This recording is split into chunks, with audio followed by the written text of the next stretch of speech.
dyan. Mula po kay kapatid na Alexander Baldubino, magandang gabi kapatid na Emil at sa inyong guest speaker, si kapatid na Jovencio at sa lahat ng mga kapatid na nakatune in sa ang salita ng katotohanan. Salamat kapatid na Alexander at magandang gabi din sa iyo dyan. Ang isa nating masipag na kamanggagawa na lagi po nating nakakasama sa mga home Bible study na ginagawa po natin malapit diyan po sa chapel ng Metro Manila Church of Christ. Salamat kapatid na Alex at magandang gabi din sa diyan. Mula po kay kapatid na Dong Pulpus, bakit may instrumento sa langit? At pag-aawit, pahayag 5:8-9 at pahayag 14:2 at 3. Pwede po pakisagot. Sige po kapatid na Dong, kaya lang ang kapatid na Joben ay nawala. Maaring humina po yung signal nila, hindi po natin alam, o maaring nag-brown out din. Pero hintay-hintayin po natin, siguro mga 5 to 10 minutes, pagka hindi pa rin pumasok, ako na lamang po ang sasagot ng inyo pong katanungan. Take note po yan, pahayag 5:8-9 at kapitulo 14:2-3. Bakit may instrumento sa langit? Sasagutin ko po yan mamaya kung sakaling hindi agad makababalik ang kapatid na Joben, pero kung sakaling bumalik ang kapatid na Joben, siya po ang unang sasagot ng inyong pong mga katanungan. Take note po yan, babalikan ko po yan kapatid na Dong.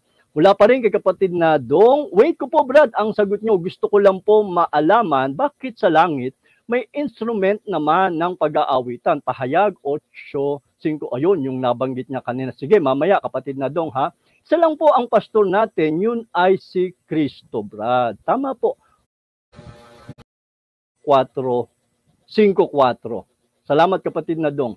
Mula po kay kapatid na kay Nanay Paz Limon, good evening everyone. Salamat po Nanay Paz at magandang gabi din po sa inyo diyan. Mula po kay Nanay Juanita, magandang gabi Bro Emil at everyone. Salamat po Nanay Juanita. Mula po kay kapatid na Alex from Pasig Centennial Church of Christ. Magandang gabi kapatid na Emil at sa ating speaker.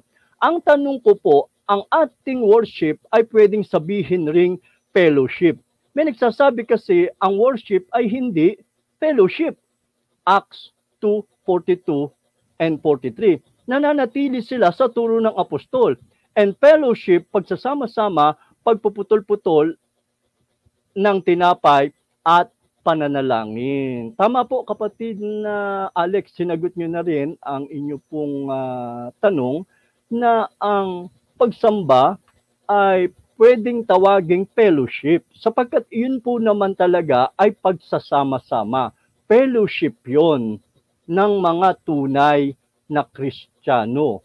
At dagdag pa dyan yung Gawa Kapitulo 20 sa talatang 7 na ng unang araw ng sanglinggo nang kami ay nagkakapisan upang pagputol-putulin ang tinapay. Kaya meron din pong pagpipisan na ginaganap. At yun po, particular, ay sa pagpuputol-putol ng tinapay.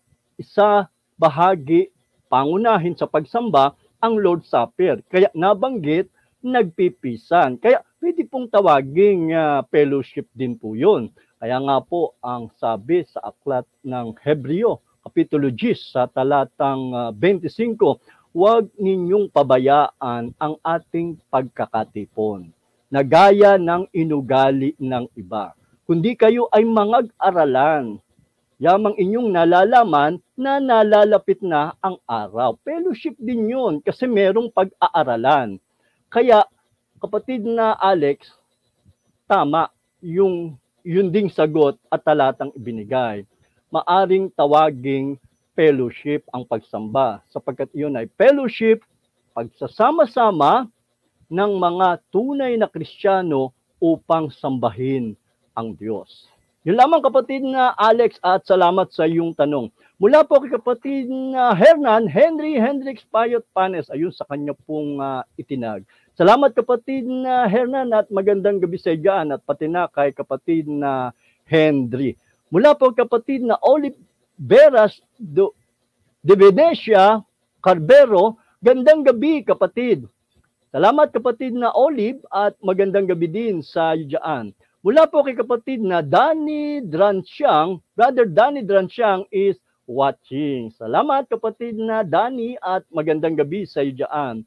Mula po kay kapatid na Manuel Licudini, good eve tay, Jovenso Gundayaw. Salamat kapatid na M at magandang gabi din sa iyo dyan. At mula po sa Boracay, ang kapatid na Marisa Magsipog, good evening mga kapatid.